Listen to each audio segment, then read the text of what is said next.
This buzz. Had the rivet come a little loose on you. All these P-bass tuners, there's just a tiny bit of play. Rattling.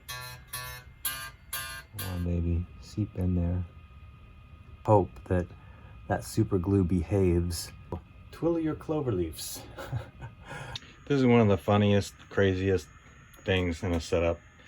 I'm sure some of you out there have come across this where certain frequencies when you're playing them on a bass or guitar seem to be rattling something, and you have to kind of hunt down what is rattling. You'll find one of those little screws on a saddle is sitting up too high, and it's just kind of hanging there loose, and it's kind of rattling. The springs are another good one. The spring's not long enough and they're kind of just sitting there without anything holding them tight, you'll hear those rattle sometimes. I think sometimes string trees, if they get a little loose, they might do this kind of thing too.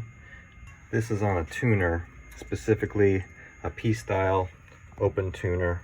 Turns out one of the keys, specifically the D tuning key on this is just a little loose. And when you've done 1,000 setups or something, they all start to kind of seem the same.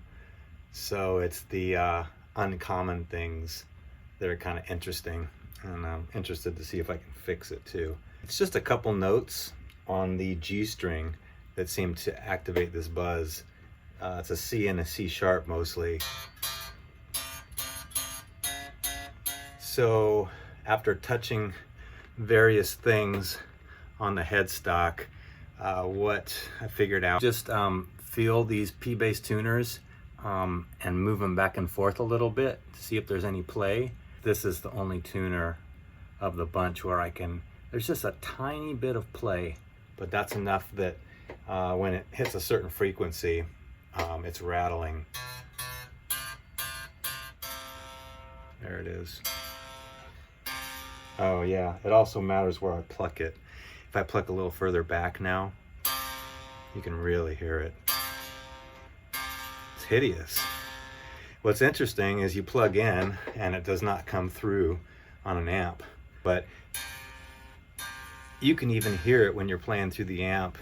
So anyway, the challenge is to find some way to tighten up this little collar.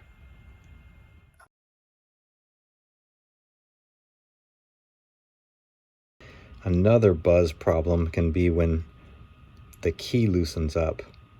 So I don't know if that play I'm feeling is actually the head of the tuner, because what happens is, I think this is like a rivet or something holding it. That can get loose. I think that might be the ticket here. So you gotta love YouTube.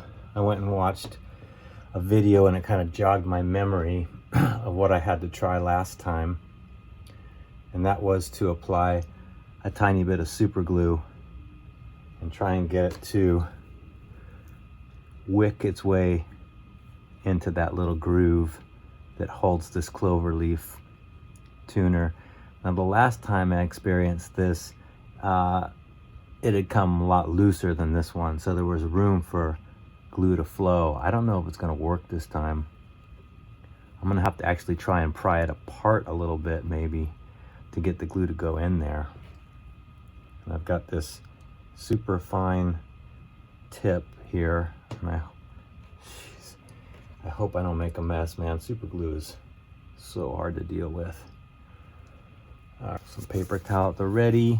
Come on, baby, seep in there.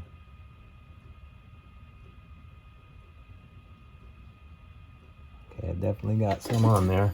Just gotta hope it doesn't get messy. Do my pliers trick again. See if that helps it take. I've got a little cloth on either side of my pliers, so I hopefully don't mark the chrome here. This base is in really nice shape, so I don't want to mark up the hardware if I can help it. Let me try gripping in another place. Sometimes super glue, you just need to hold it in one place, in the right place for a few seconds, and then you get it to take. Until it takes, your problem is not fixed. It seems to have lessened Did it take? Good God. C and C sharp were the problem notes. C, C sharp. Okay, so if you've got a cloverleaf tuner on your P-bass and you're hearing some kind of errant buzz and you can't track it down anywhere else, just twiddle your cloverleafs back and forth and see if one of them's had the rivet come a little loose on you. And if so, you can try and do what I just did, which is sneak some super glue right along the seam and hopefully not make a mess. I think we averted a crisis here.